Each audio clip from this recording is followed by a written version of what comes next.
Saya Saud Simbolon, mahasiswa program studi Magister Ilmu Hukum Pasca Sarjana Universitas Kristen Indonesia, di mana pada kesempatan ini saya akan mempresentasikan terkait salah satu bidang hukum pertanahan yang berkaitan dengan hak tanggungan. Adapun bahan presentasi ini di samping sebagai pemenuhan tugas mata kuliah untuk hukum pertanahan, tetapi juga dapat bermanfaat untuk menambah pengetahuan mahasiswa, karyawan, dan siapa saja yang berminat untuk menambah pengetahuan yang terkait dengan hak atas bidang tanah sebagai jaminan hutang. Sebelum masuk ke materi pembahasan, saya terlebih dahulu mengucapkan terima kasih atas kesempatan yang diberikan kepada saya oleh Ibu dosen pengampu hukum pertanahan, Dr. Diana Nabitupulu SH, MH, MKN, MSc. Pembangunan ekonomi nasional memerlukan dukungan yang kuat dari sektor pembiayaan, baik melalui lembaga perbankan maupun non-bank. Salah satu aspek penting dalam kegiatan pembiayaan adalah jaminan hutang.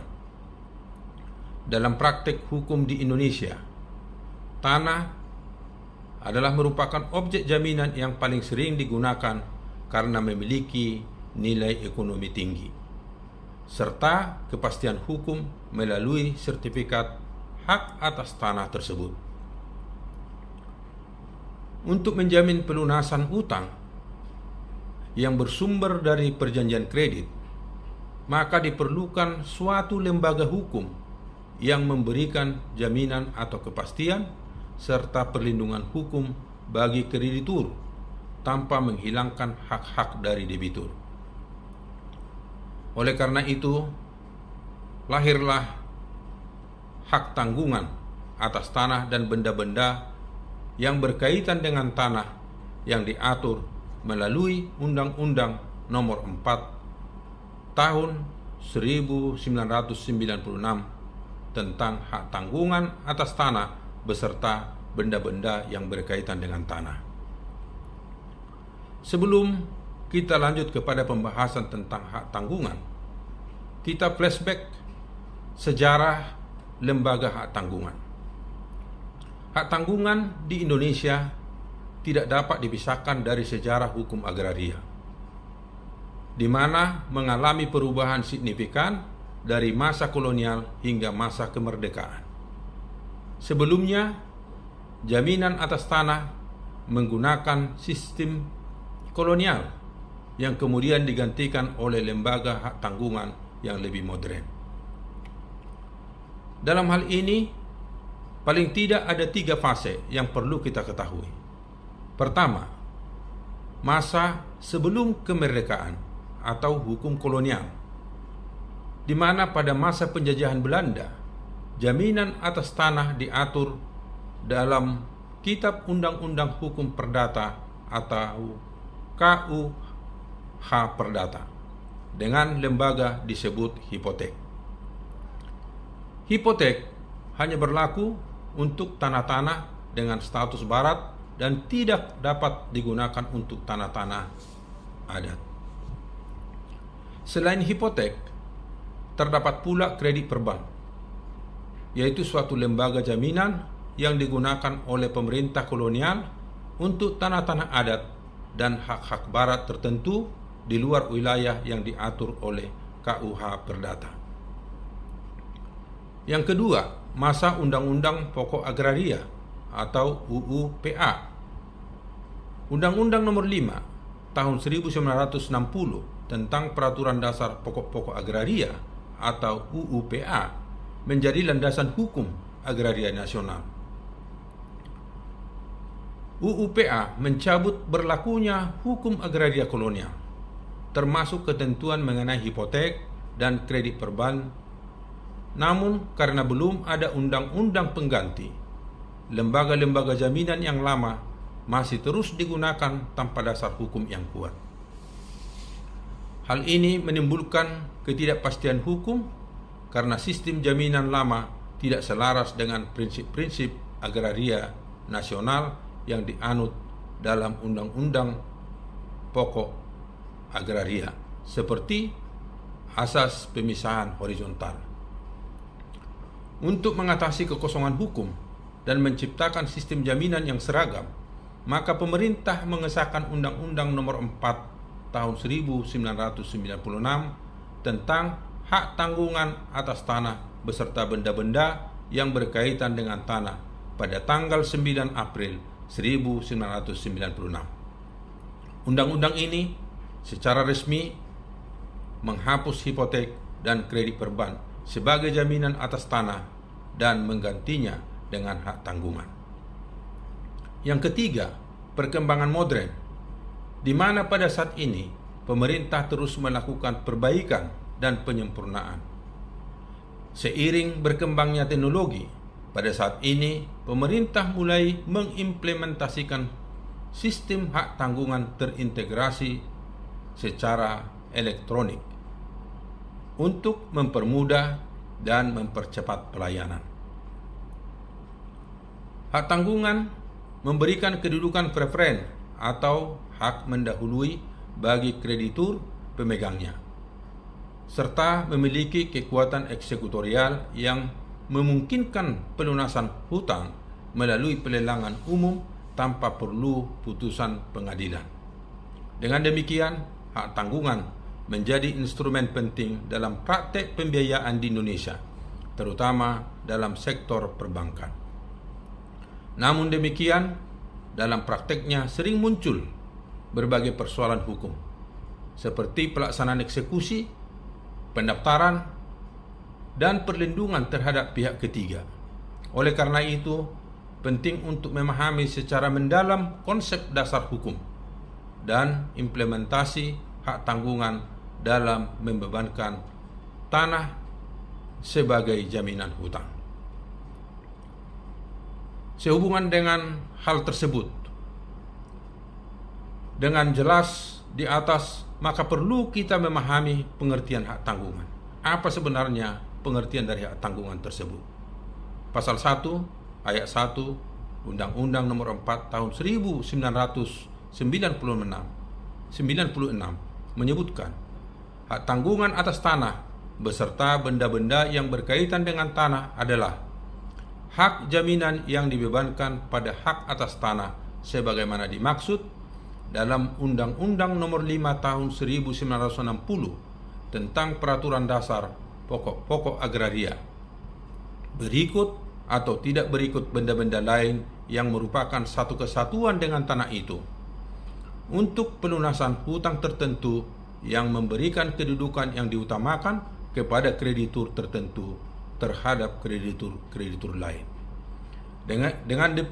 Melalui definisi tersebut, maka dapat dipahami bahwa hak tanggungan merupakan jaminan kebendaan yang bersifat aksesoris.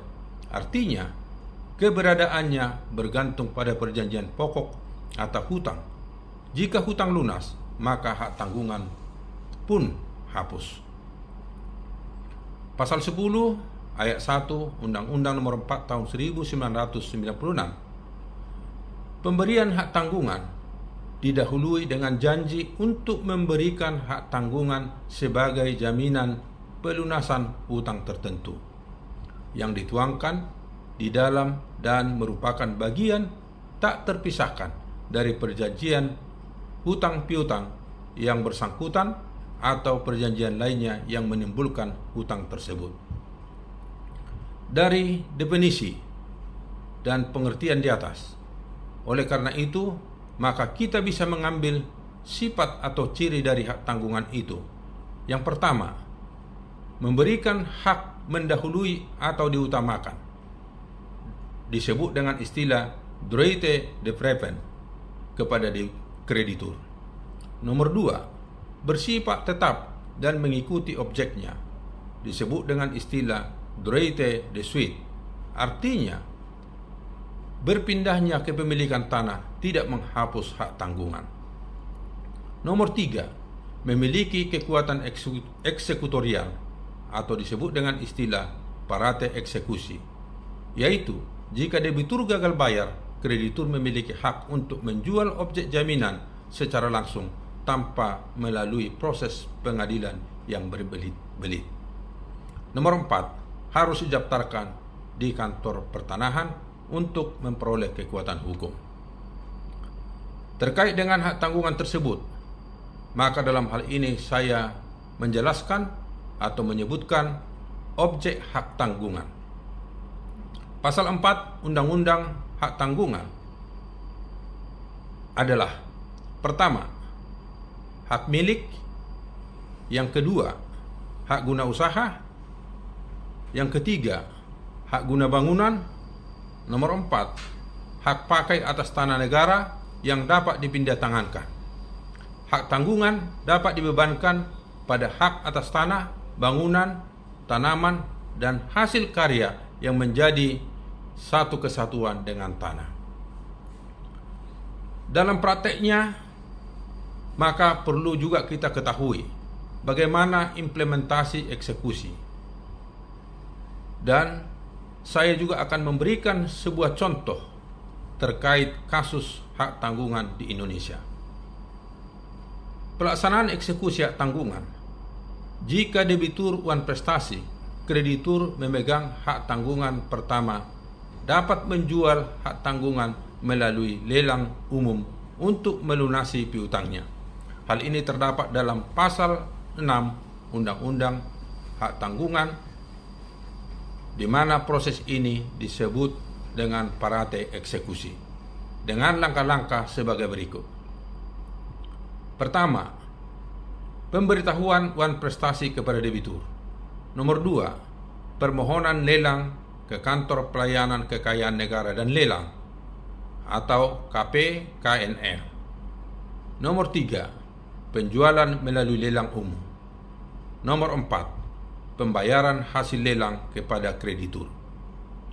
Sebagai contoh, kasus putusan Mahkamah Agung nomor 3221 K/PDT/2016. Kasus ini melibatkan PT Bank Negara Indonesia sebagai pemegang hak tanggungan atas tanah milik debitur yang gagal bayar hutangnya, di mana debitur menggugat pelelangan dengan alasan tidak sah. Namun, Mahkamah Agung menolak gugatan tersebut dengan pertimbangan bahwa pemegang hak tanggungan berhak melakukan parate eksekusi tanpa harus menunggu putusan pengadilan. Putusan ini menegaskan kekuatan hukum sertifikat hak tanggungan yang bernilai eksekutorial sebagaimana diatur dalam pasal 14 ayat 2 Undang-Undang Hak Tanggungan. Maka dari kasus di atas dapat kita lihat bahwa kepastian hukum hak tanggungan sangat kuat selama prosedur formilnya terpenuhi. Namun dalam pelaksanaan eksekusi sering timbul benturan antara kepentingan ekonomi dan keadilan sosial, sehingga lembaga peradilan tetap berperan penting mengawasi agar pelaksanaan hak tanggungan tidak merugikan pihak yang lemah secara hukum. Dari praktek tersebut, maka dapat kita juga menunjukkan beberapa masalah yang sering terjadi atau muncul dalam prakteknya. Yang pertama, pendaftaran hak tanggungan yang terlambat oleh PPAT. Yang kedua, sengketa kepemilikan tanah saat proses eksekusi. Yang ketiga, penolakan lelang oleh debitur. Nomor 4, ketidakseimbangan posisi antara kreditur dan debitur. Dari materi yang saya sampaikan di atas terkait hak tanggungan, maka dalam hal ini saya bisa mengambil beberapa kesimpulan. Yang pertama, hak tanggungan merupakan jaminan kebendaan yang dibebankan pada hak atas tanah untuk menjamin pelunasan hutang tertentu, memberikan kedudukan preferen kepada kreditur. Nomor 2, prosedur pembebanan hak tanggungan dilakukan melalui Akta Pemberian Hak Tanggungan atau APHT oleh PPAT atau notaris dan wajib didaftarkan di kantor pertanahan. Nomor 3, hak tanggungan memberikan kekuatan eksekutorial langsung sehingga kreditur dapat melakukan parate eksekusi jika debitur wan prestasi. Demikian bahan yang bisa saya sampaikan sebagai bahan presentasi terkait hak tanggungan yang merupakan bagian dari tugas saya terkait hukum pertanahan. Demikian yang bisa saya sampaikan, dan sebelumnya saya mengucapkan terima kasih kepada Ibu dosen pengampu, Ibu Dr. Diana Napitupulu, SH, MH, MKN, MSc. Sekian, terima kasih. Tuhan memberkati. Amin.